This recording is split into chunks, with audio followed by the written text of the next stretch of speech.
पवन में पवन समाया, ज्योति में ज्योत रल जाया। माटी माटी होई एक, रोवन हारे की कवन टेक। श्री गुरु ग्रंथ साहिब जी में जैसा ये पंक्तियाँ लिखी हैं कि सांस रुकने के बाद आदमी की मृत्यु हो जाती है। पवन में जो हवा में हवा मिल जाती है, पंच तत्वी शरीर जो हवा में मिल जाता है। जो मिट्टी होती है शरीर की, वो धरती की मिट्टी में मिल जाती है। और जो पीछे रह जाते हैं वो समझते हैं कि आदमी मर गया, जबकि उसकी आत्मा जो होती है वो एक सर्वव्यापी है और वो अपने परमात्मा श्री राम जी से जाके मिल जाती है। हम सब जानते हैं कि मृत्यु एक निश्चित है हमारी सबकी।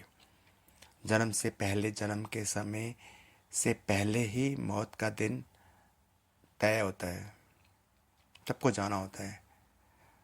हम कभी कभार बोलते हैं कि असमय मौत, असमय कुछ भी नहीं होता। भगवान की किसी भी काम में बेसमय कुछ नहीं होता। उसकी हर चीज़ नियत है, हम समझें ना समझें।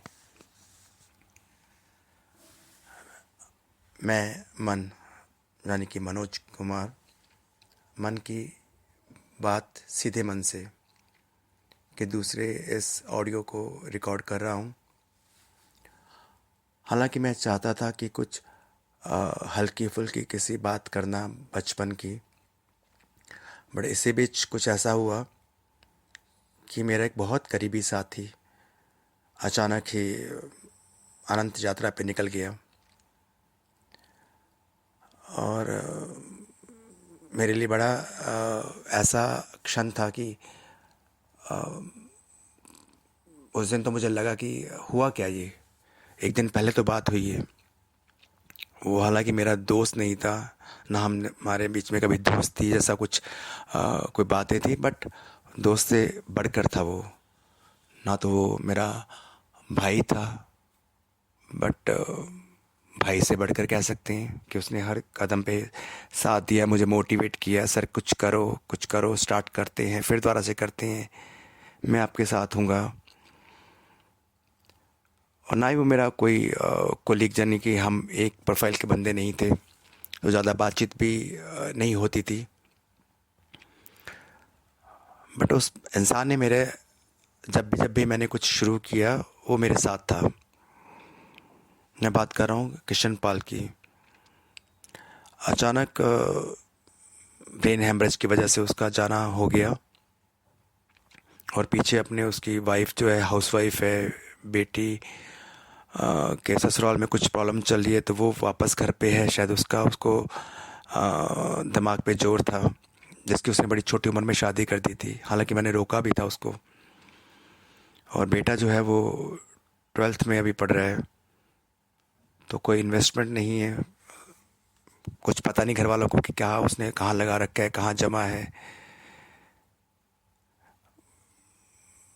हालांकि उसने एक मेरे थ्रू एक इंश्योरेंस ली थी, उससे पहले भी 2 बार टर्म इंश्योरेंस लेने की कोशिश की, बट वो हमेशा सरेंडर कर देता था। तो वो उसका एकदम से जाना वो जो था, वो 2-3 हफ्ते मुझे उस में से निकलने में लग गए, क्योंकि मैं शायद अगर मैं पहले बात करता तो शायद इतने संयम से बात नहीं कर पाता। और मतलब कि वो ऐसा इंसान था कि जो हमेशा मुस्कुराता हुआ, हर काम में काम आने वाला। ये घर जहाँ पे मैं रह रहा हूँ, ये घर भी उसकी बदौलत है। उसी ने मुझे बड़ा पुश किया था, सर वहाँ पे आके देखो, वहाँ पे फ्लैट्स बन रहे हैं, सोसाइटी बन रही है, बड़ी अच्छी बन रही है। और उसी ने कुछ कॉन्टैक्ट्स दिलवा के मुझे दिखाया और मुझे दिलवाए फ्लैट यहाँ पर। जब मैंने पहली बार अपना काम शुरू किया था तो भी मेरे साथ था, जब दोबारा शुरू किया तो भी मेरे साथ था। उस दिन वो शायद मंगलवार था, आज से 2 हफ्ते पहले, कि अचानक मैंने उससे फ़ोन किया था सुबह कि मैंने पूछूं उससे कि क्या उसने अपनी वाइफ की जो सर्जरी होनी है उसके लिए हॉस्पिटल में क्या प्री अप्रूवल के लिए बोल दिया है या नहीं बोला। तो जैसे फ़ोन किया तो आवाज़ आई कि वो तो एक्सपायर हो गए। एकदम से सुना एक्सपायर हो गए। मैंने पूछा कौन बोल रहे हैं, तो मुझे लगा शायद कोई साथ में वर्कर बोल देते कि बड़े मजाक में निकल गए सर, यहाँ चले गए, गुजर गए। तो उन्होंने बोला कि मैं उनका साला बोल रहा हूँ और अचानक उनका सुबह देहांत हो गया। तो कहते हैं ना कि वो उस वक्त तो काटो तो खून नहीं था, मतलब कि धरती घूम रही थी या क्या हो रहा था। मैंने फिर किसी को बीच में बोला कि आप पता करें कि वो जो मेरे पास इन्फॉर्मेशन आई है, उन्होंने फ़ोन किया तो उनको भी कोई जवाब नहीं मिला, क्योंकि फ़ोन शायद बिज़ी था या बंद था या जो अटेंड करा था वो बिज़ी था। तो मैंने उस दिन 2 घंटे बड़ी मुश्किल से काटे। फिर मैंने फ़ोन किया 2-3 घंटे बाद और पूछा मैंने। तो उन्होंने बोला कि सर उनका ब्रेन हेमरेज हुआ था और अचानक सुबह फ़ोन पे बात करने के बाद अचानक गिरे और हॉस्पिटल लेके पहुंचे तो वो ख़त्म थे। और मैंने पूछा अब क्या हो रहा है, कहाँ पर हो। उन्होंने बोला कि संस्कार है 4 बजे। मैंने बोला ठीक है। मैं पहुंचा वहाँ पर, कोई आया नहीं था। तो जब आए वो लोग तो मैंने, क्योंकि कोई लेडीज़ वगैरह साथ में नहीं थी और ना तो जान पहचान थी मेरी, और वहाँ पे मैंने जैसे ही पूछा किसी से कि ये किसको लेके आए हैं, तो उन्होंने बोला किशन पाल मास्टर जी। तो मेरी हालत उस वक्त बड़ी अजीब थी। बीइंग ए मेल, हम लोगों को बोला जाता है कि रोना थोड़ा सा होता है ना, थोड़ा सा अच्छा नहीं लगता, और वो भी अनजान जगह पर अनजान लोगों के बीच में। जो मुझे जानता था वो तो लेटा हुआ था। वो कहते किशन पाल की ये बॉडी है। तो मुझे बड़ा अजीब सा लगता है कई बार हम लोग मरने के बाद अचानक रिश्ता एकदम से ख़त्म हो जाता है और वो रह जाती बॉडी। तो वो साला साहब जो उनके थे उन्होंने मुझे देखा और बोला कि सर मैं आपके यहाँ पे आया हूँ, आपसे मिला हूँ, मैं जानता हूँ आपको। तो मैंने बोला कि घर से कौन है उनके। तो उन्होंने बोला वो लड़का है उनका जो रो रहा है वहाँ पे। तो बड़ी मुश्किल से मैं उसके पास पहुँचा, उसके कंधे पे हाथ रखा, उसको गले से थोड़ा सा लगाने की कोशिश की। मेरे बेटे जैसा था वो। तो संयम उसको सांत्वना क्या देता कि जबकि मैं खुद बड़ा भावुक हो रहा था उस वक्त। मैंने बोला कि तुमसे भी मेरा पुराना रिश्ता था किशन पाल के साथ में, मैं मनोज हूँ। तो शायद वो जानता होगा बातों से, पिताजी उसके बात करते होंगे, हालांकि हम कभी मिले नहीं उसके परिवार से। फिर थोड़ी देर बाद पंडित जी ने आवाज़ लगाई कि आ जाइए सब अंतिम दर्शन कर लो। तो उनके साला साहब मुझे भीड़ के पीछे से लेके आ गया है कि इनको भी करवा दीजिए। शायद वो ना बोलते तो मैं जा ही नहीं पाता। आगे गया, चेहरा दिख रहा था और मैं, और ना चाहते हुए वो आंसू आने स्वाभाविक थे। थोड़ी देर बाद सारा मुखाग्नि वगैरह के बाद सब लोग निकलना शुरू हुए। मैं अकेला ही वहाँ पे खड़ा था साइड में, जब देख रहा था अग्नि की लपटें निकल रही थी। शाम का टाइम था, 6 बज चुके थे, 6 से भी ऊपर थे शायद। तो सब लोग निकल गए वो लोग। तो अचानक एक आदमी भाई साहब मेरे पास आए कि आप कौन उनके। मैंने कहा रिश्ते में तो कुछ नहीं, बट उसने मेरे साथ काम किया, मेरे लिए काम किया, बड़ी पुरानी जान पहचान है। तो कहते साहब चलिए, गेट बंद हो रहा है। वो मेरे दिमाग में सारी फ्लैशबैक घूम रही थी, कैसे हम शुरू में मिले थे। वो एक सैम्पलिंग टेलर थे और मैं वहाँ पे मर्चेंडाइजर असिस्टेंट। कोई जानना पहचान, कोई बातचीत नहीं। मास्टर जी के थ्रू हमारी बात होती थी कभी कभार। फिर कुछ ऐसा हुआ कि कभी बीच में ज़्यादा बातें हुई। एक एग्जीबिशन में मैंने पार्टिसिपेट किया था, उस वक्त शायद मास्टर जी नहीं थे। उन दिनों शायद उससे ज़्यादा मुझे बात करनी पड़ी। तो सर जी कह के बात करना, भाई जी कह के काम बात करना। और फिर मैंने अपना काम शुरू किया। तो मैंने उससे पूछा कि मेरे लिए काम करोगे। तो वो आ गया छोड़ के। फिर अचानक मेरी तबीयत कुछ ख़राब हो गई थी, मैं थोड़ा सा प्रेशर शायद नहीं ले पाया था, तो वापस पंजाब मुझे जाना पड़ा थोड़ा। वापस आया, उसके बीच में भी मिलने आता रहा उससे।